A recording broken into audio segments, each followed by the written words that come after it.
Welcome to எம்கேஎஸ்எஸ் உலகம். இன்றைக்கி அவல் வச்சு ஒரு ஹெல்த்தியான பிரேக்ஃபாஸ்ட் ரெசிபி தான் பார்க்க போகிறோம். நான் அதுக்கு 1 கப்பு அவல் எடுத்திருக்கேன். இதை அவல் முங்குற அளவுக்கு தண்ணி ஊற்றிக்கோங்க.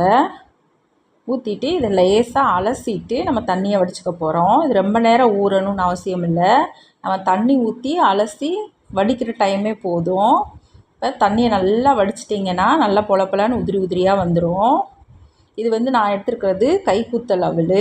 நீங்கள் மிஷின் அவலாக இருந்துச்சுன்னா நீங்கள் தண்ணி ஊற்றி வடிக்கக்கூடாது. தண்ணியை தொளிச்சு வடிச்சுக்கோங்க, தொளிச்சு பிசைஞ்சுக்கோங்க. இப்போ இதில் 1 கப்பு தேங்காய் துருவல் சேர்த்துக்கலாம்.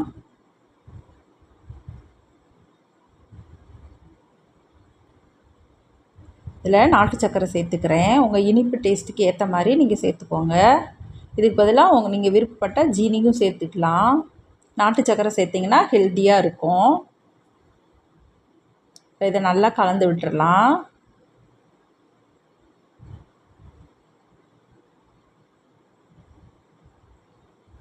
நல்லா கலந்தாச்சு.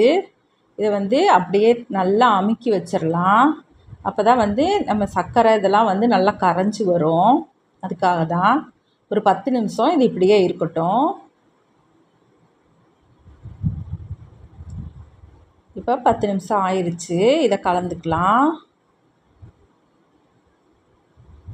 இப்போ நல்லா உதிரி உதிரியாக வந்துடும். இப்போ அவல் ரெசிபி ரெடி ஆயிடுச்சு. இதை நீங்கள் காலையில் பிரேக்ஃபாஸ்ட்டாகவும் சாப்பிட்லாம், ஈவினிங் ஸ்நாக்ஸாகவும் சாப்பிட்லாம். ரொம்ப ஹெல்த்தியாக இருக்கும். இது செய்கிறதுக்கு ரொம்ப நேரம் ஆகாது. 10 நிமிஷமே அதிகமாக தான் இருக்கும். ஈஸியாக செஞ்சு முடிச்சிடலாம். இப்போ பார்க்கும்போதே உங்களுக்கு தெரியும் எவ்வளோ நல்லா உதிரி உதிரியாக இருக்குன்னு. நீங்களும் இதே மாதிரி செஞ்சு சாப்பிட்டு பாருங்கள். நம்ம வீடியோ பிடிச்சிருந்துச்சின்னா வீடியோவுக்கு ஒரு லைக் பண்ணுங்கள், சப்ஸ்கிரைப் பண்ணி சப்போர்ட் பண்ணுங்கள். அடுத்த வீடியோவில் பார்க்கலாம். நன்றி.